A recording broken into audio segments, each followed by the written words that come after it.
The biggest challenge is that so many Christians no longer seek the unity. Instead, many are resigned to the fact that we have a multitude of churches and church communities.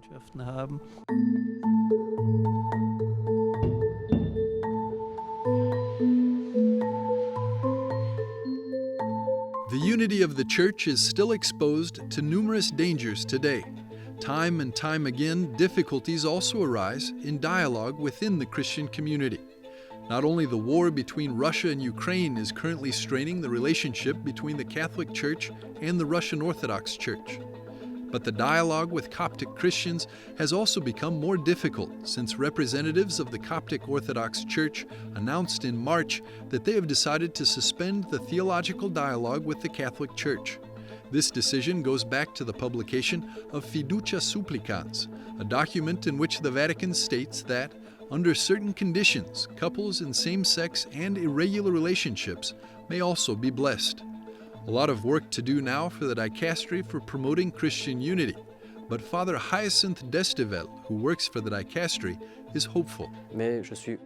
I am myself personally convinced that the dialogue with the Coptic Church, which is thus a part of this multilateral, bilateral commission, will continue, and I am convinced that we will continue on this path, even if from time to time we need to take breaks. But we are in the Easter period, and I really like the expression Felix culpa. In the Easter exustet, sometimes it takes a Felix culpa for us to be able to move forward. The head of the Dicastery for promoting Christian unity is Cardinal Kurt Koch. Koch has been the Vatican's ecumenical minister for 14 years. To honor the Cardinal's decades of service, the Roman Institute of the Gure Society organized a 3-day symposium in Rome on unity and uniqueness, in cooperation with the Pontifical University of St. Thomas Aquinas and the Pontifical Gregorian University. In Germany, but also gradually in many other parts of the world, we are currently experiencing a strong polarization between two directions of how we should live as Christians. Some believe that the Church must be freed from its captivity to a worldview of the past by adapting to the mainstream of so-called modernity. And the others believe, and I'm one of them, that we can only get out of the mess by returning to the gospel and contributing to the unity of the Church. 5 years ago, Cardinal Koch said in an interview that divisions within the Church must be avoided.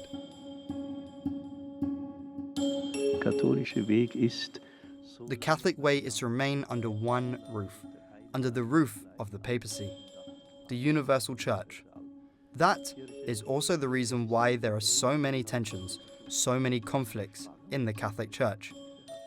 It is easier to split off and found a new church. I think the Catholic way is the better way, and I hope that the Catholic Church will remain on this Catholic path within the universal Church as a whole. In my opinion, the other way has no future. Even today, Cardinal Koch continues to look to the future of ecumenism with hope, but soberly and rationally. Incidentally, Cardinal Koch's bishop's motto is borrowed from the letter of St. Paul to the Colossians and reads, Ut sit in omnibus Christus primatum tenens, that Christ be before everything. This motto not only summarizes the work of the Vatican's ecumenical minister to date, but also sets the course for the future.